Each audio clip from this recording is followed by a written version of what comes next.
ओम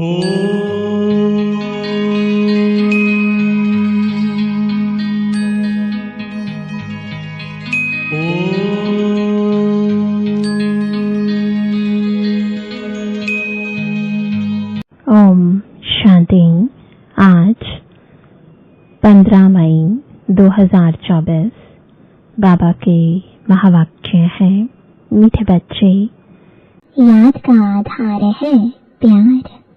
प्यार में कमी है तो याद एक रस नहीं रह सकती, और याद एक रस नहीं है तो प्यार नहीं मिल सकता। प्रश्न है, आत्मा की सबसे प्यारी चीज कौन सी है? उसकी निशानी क्या है? उत्तर है, यह शरीर आत्मा के लिए सबसे प्यारी चीज है। शरीर से इतना प्यार है कि वह छोड़ना नहीं चाहती। बचाव के लिए अनेक प्रबंध रचती है।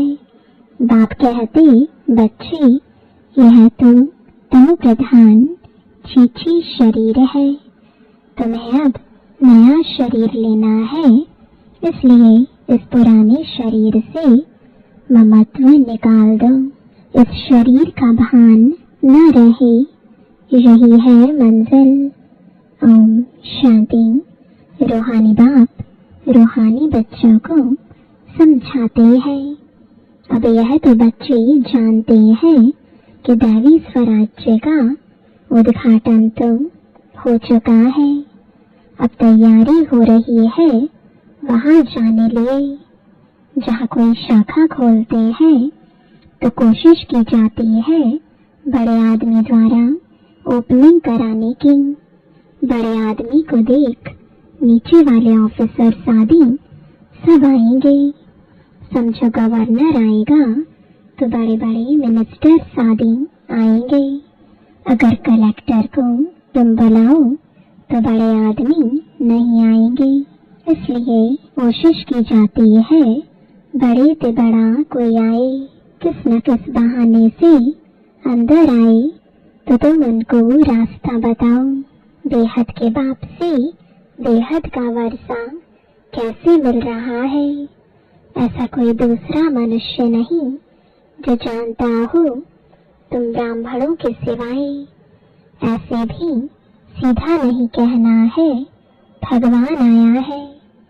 ऐसे भी बहुत कहते हैं भगवान आ गया है, परंतु नहीं। ऐसे अपने को भगवान कहलाने वाले तो ढेर आए हैं। यह तो समझाना है बेहद का बाप आकर बेहद का वर्षा दे रहे हैं। कल्प पहले मिसल ड्रामा प्लान अनुसार यह सारे लाइन लिखनी पड़े। मनुष्य लिखत पढ़ेंगे, फिर कोशिश करेंगे जिनकी तकदीर में होगा। तुम बच्चों को मालूम है ना कि हम बेहद के बाप से बेहद का वर्षा ले रहे हैं। यहाँ तो निश्चय बुद्धि बच्चे ही आते हैं। निश्चय बुद्धि भी फिर कोई समय संशय बुद्धि बन जाते हैं। माया पिछाड़ लेती है, चलते चलते हार खा लेते हैं। ऐसा तो लौ भी नहीं है जो एक तरफ सदैव जीता हो। हार होवे ही नहीं, हार और जीत दोनों चलते हैं। युद्ध में भी 3 प्रकार के होते हैं, फर्स्ट क्लास, सेकंड क्लास और थर्ड क्लास। कभी कभी युद्ध न करने वाले भी देखने के लिए आ जाते हैं। वह भी अलाउ किया जाता है। शायद कुछ रंग लग जाए और इस सेना में आ जाए, क्योंकि दुनिया को यह पता नहीं है कि तुम महारथी योद्धे हो, परंतु तुम्हारे हाथ में हथियार आदि तो कुछ भी नहीं है।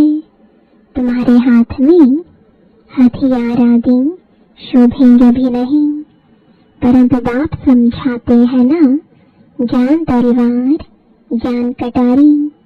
तो उन्होंने फिर स्थूल में समझ लिया है। तुम बच्चों को बाप ज्ञान के अस्त्र शस्त्र देते हैं। इसमें हिंसा की बात ही नहीं, परंतु यह समझते नहीं है। देवियों को स्थूल हथियार आदि दे दिए हैं, उनको भी हिंसक बना दिया है। यह है बिल्कुल बेसमझी।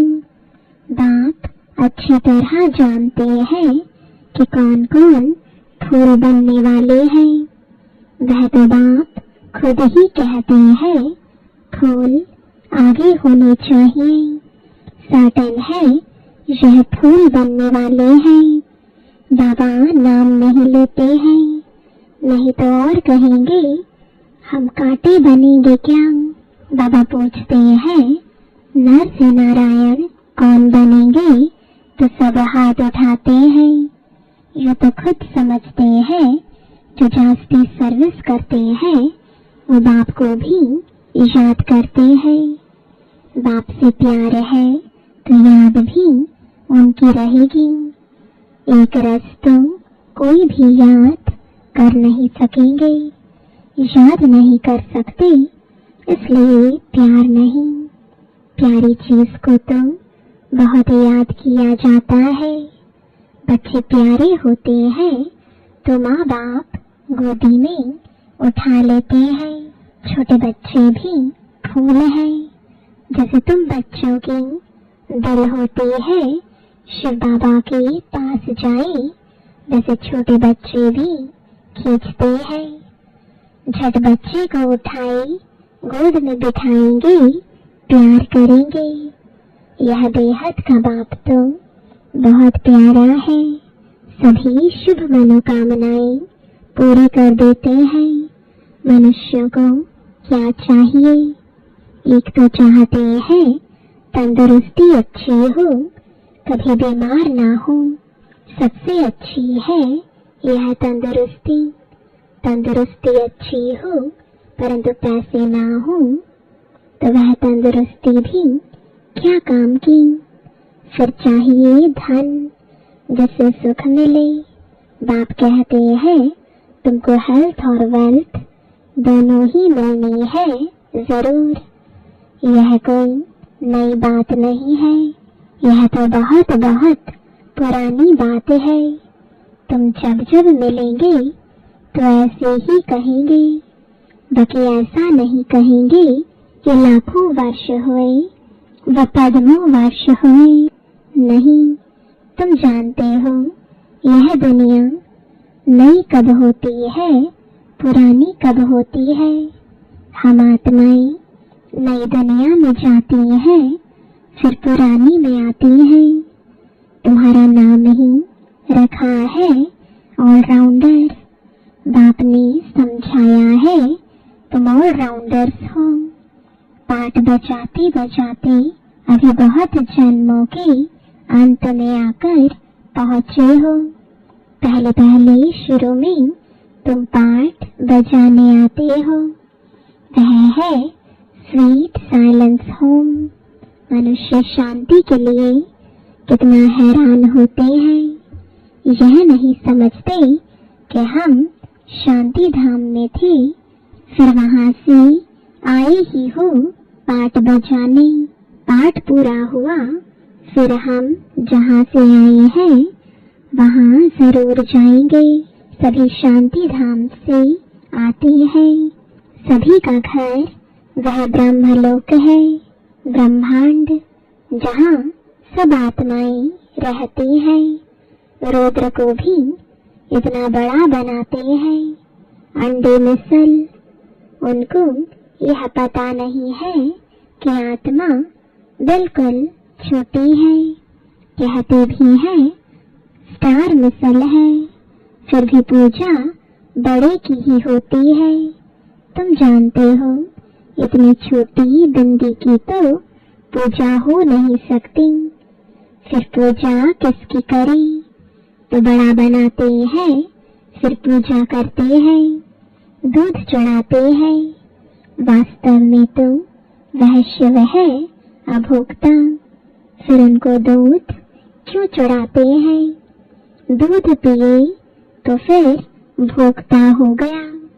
यह भी एक वंडर है। सब कहते हैं वह हमारा वारिस है, हम उनके वारिस हैं, परंतु हम उन पर फिदा हुए हैं। जैसे बाप बच्चों पर फिदा हो, सारी प्रॉपर्टी उनको दे, खुद वानप्रस्थ में चले जाते हैं। यहाँ भी तुम समझते हो बाबा के पास हम जितना जमा करेंगे वह सेफ हो जाएगा। गायन भी है किनकी दबी रहेगी धूल में। तुम बच्चे जानते हो कुछ भी रहता ही नहीं है, सब भस्म हो जाना है।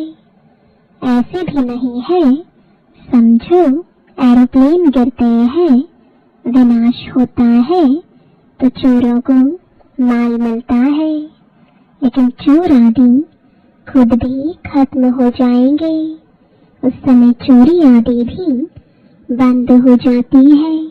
नहीं तो एरोप्लेन गिरता है तो पहले पहले सब माल चोरों के हाथ में आता है, फिर वहां ही जंगलों में माल छिपा देते हैं, सेकंड में काम कर लेते हैं, अनेक प्रकार की चोरी के काम करते हैं, कोई रॉयल्टी से, कोई अनरॉयल्टी से। तुम जानते हो यह सब विनाश हो जाएंगे और तुम सारे विश्व के मालिक बन जाएंगे। तुमको कहाँ कुछ ढूंढना नहीं पड़ेगा। तुम तो बहुत ऊंचे घर में जन्म लेते हो, पैसे की दरकार ही नहीं। राजाओं को कभी पैसे लेने का ख्याल भी नहीं होगा। देवताओं को तो बिल्कुल नहीं रहता। बाप तुमको इतना सब कुछ दे देते हैं जो कभी चोरी चकारी ईर्ष्या आदि की बात ही नहीं।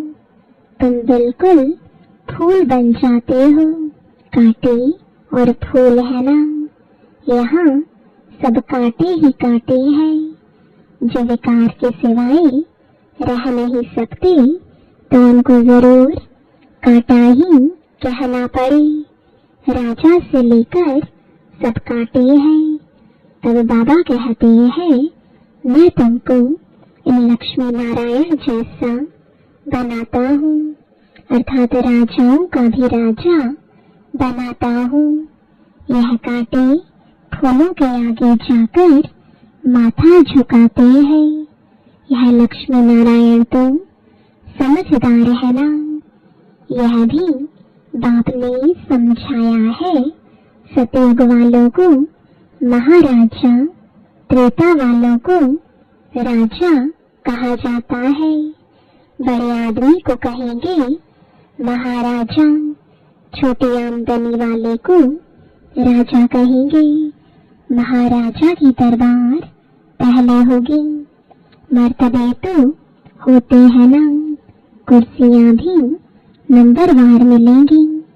समझो न आने वाला कोई आ जाता है तो भी पहले कुर्सी उनको देंगे। इज्जत रखनी होती है। तुम जानते हो हमारी माला बनती है, यह भी तुम बच्चों की ही बुद्धि में है और किसकी बुद्धि में नहीं है। रुद्रमाला उठाकर फेरते रहते हैं। तुम भी फेरते थे ना, अनेक मंत्र जपते थे। बाप कहते हैं यह भी भक्ति है। यहाँ तो एक को ही याद करना है। और बाप खास कहते हैं मीठे मीठे रूहानी बच्चों, भक्त मार्ग में देह अभिमान के कारण तुम सबको याद करते थे। अब माम एकम याद करो। एक बाप मिला है तो उठते बैठते बाप को याद करो तो बहुत खुशी होगी। बाप को याद करने से सारे विश्व की बादशाही मिलती है। जितना टाइम कम होता जाएगा उतना जल्दी जल्दी याद करते रहेंगे, दिन प्रतिदिन कदम बढ़ाते रहेंगे। आत्मा कभी थकती नहीं है। शरीर से कोई पहाड़ आदि पर चढ़ेंगे तो थक जाएंगे। बाप को याद करने में तुमको कोई थकावट नहीं होगी, खुशी में रहेंगे। बाबा को याद कर आगे चलते जाएंगे। आधा कल्प बच्चों ने मेहनत की है शांति धाम में जाने के लिए। इन ऑब्जेक्ट का कुछ भी पता नहीं है। तुम बच्चों को तो परिचय है। भक्ति मार्ग में जिनके लिए इतना सब कुछ किया वह कहते हैं अब मुझे याद करो। तुम ख्याल करो बाबा ठीक कहते हैं या नहीं। वह तो समझते हैं पानी से ही पावन हो जाएंगे। पानी तो यहाँ भी है। क्या यह गंगा का पानी है? नहीं, यह तो बरसात का इकट्ठा किया हुआ पानी है। झरनों से आता ही रहता है। उनको गंगा का पानी नहीं कहेंगे, कभी बंद नहीं होता। यह भी कुदरत है। बरसात बंद हो जाती है परंतु पानी आता ही रहता है।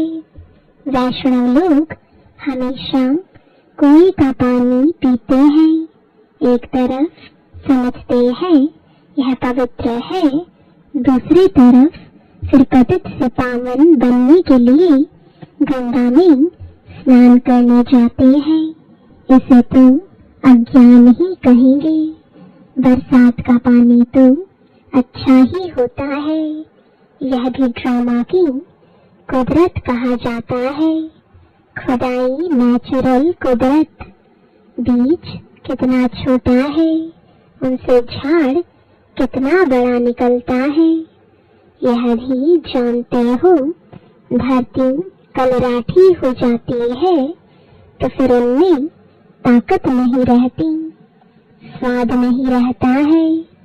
तुम बच्चों को बाप यहाँ ही सब अनुभव कराते हैं। स्वर्ग कैसा होगा अभी तो नहीं है। ड्रामा में यह भी नींद है। बच्चों को साक्षात्कार होता है। वहाँ के फल आदि कैसे अच्छे मीठे होते हैं तुम ध्यान में देख आकर सुनाते हो। फिर अभी जो साक्षात्कार करते हो वह वहाँ जब जाएंगे तब इन आँखों से देखेंगे, मुख से खाएंगे। जो भी साक्षात्कार करते हो वह सब इन आँखों से देखेंगे। फिर है पुरुषार्थ पर। अगर पुरुषार्थ ही नहीं करेंगे तो क्या पद पाएंगे? तुम्हारा पुरुषार्थ चल रहा है, तुम ऐसे बनेंगे। इस विनाश के बाद इन लक्ष्मी नारायण का राज्य होगा। यह भी अब मालूम पड़ा है। पावन बनने में ही टाइम लगता है। याद की यात्रा मुख्य है। देखा गया बहन भाई समझने से भी बाज नहीं आते हैं, यानी बुरी आदत नहीं छोड़ते हैं। तो अब फिर कहते हैं भाई भाई समझो। बहन भाई समझने से भी दृष्टि नहीं फिरती। भाई भाई देखने से फिर शरीर ही नहीं रहता। हम सब आत्माएं हैं, शरीर नहीं है। जो कुछ यहाँ देखने में आता है वह तो विनाश हो जाएगा। यह शरीर छोड़कर तुमको अशरीरी होकर जाना है। तुम यहाँ आते ही हो सीखने के लिए कि हम यह शरीर छोड़कर कैसे जाएं। मंजिल है ना, शरीर तो आत्मा को बहुत प्यारा है। शरीर ना छूटे इसके लिए आत्मा कितने प्रबंध करती है। कहीं हमारा यह शरीर छूट ना जाए। आत्मा का इस शरीर से बहुत बहुत प्यार है। बाप कहते हैं यह तो पुराना शरीर है, तुम भी तमो प्रधान हो, तुम्हारी आत्मा चीची है, इसलिए दुखी बीमार हो पड़ते हैं। बाप कहते हैं अभी शरीर से प्यार नहीं रखना है, यह तो पुराना शरीर है। अब तुमको नया खरीद करना है। कोई दुकान नहीं रखा है जहाँ से खरीद करना है। बाप कहते हैं मुझे याद करो तो पावन बन जाएंगे, फिर शरीर भी तुमको पावन मिलेगा, 5 तत्व भी पावन बन जाएंगे। बाप सब बातें समझाकर फिर कहते हैं मन मना भाव। अच्छा, मीठे मीठे सिखलदे बच्चों प्रति माता पिता बाप दादा का याद प्यार और गुड मॉर्निंग। रूहानी बाप की रूहानी बच्चों को नमस्ते। रूहानी बच्चों की रूहानी बाप दादा को गुड मॉर्निंग और नमस्ते। धारणा के लिए मुख्य सार है, पहला, शिव बाबा के हम वारिस हैं, वह हमारा वारिस है। इस निश्चय से बाप पर पूरा फिदा होना है। जितना बाबा के पास जमा करेंगे उतना सेफ हो जाएगा। कहा जाता क्योंकि दबी रहेगी धूल में। दूसरा, कांटे से फूल अभी ही बनना है। एक रसियात और सर्विस से बाप के प्यार का अधिकारी बनना है। दिन प्रतिदिन याद में कदम आगे बढ़ाते रहना है। वरदान है अपने पुरुषार्थ की विधि में स्वयं की प्रगति का अनुभव करने वाले सफलता के सितारे भव। जो अपने पुरुषार्थ की विधि में स्वयं की प्रगति व सफलता का अनुभव करते हैं वही सफलता के सितारे हैं। उनके संकल्प में स्वयं के पुरुषार्थ प्रति भी कभी पता नहीं होगा या नहीं होगा, कर सकेंगे या नहीं कर सकेंगे, यह असफलता का अंश मात्र भी नहीं होगा। स्वयं प्रति सफलता अधिकार के रूप में अनुभव करेंगे। उन्हें सहज और स्वतः सफलता मिलती रहती है। स्लोगन है सुख स्वरूप बनकर सुख दो तो पुरुषार्थ में दुआएं ऐड हो जाएंगी। ओम शांति।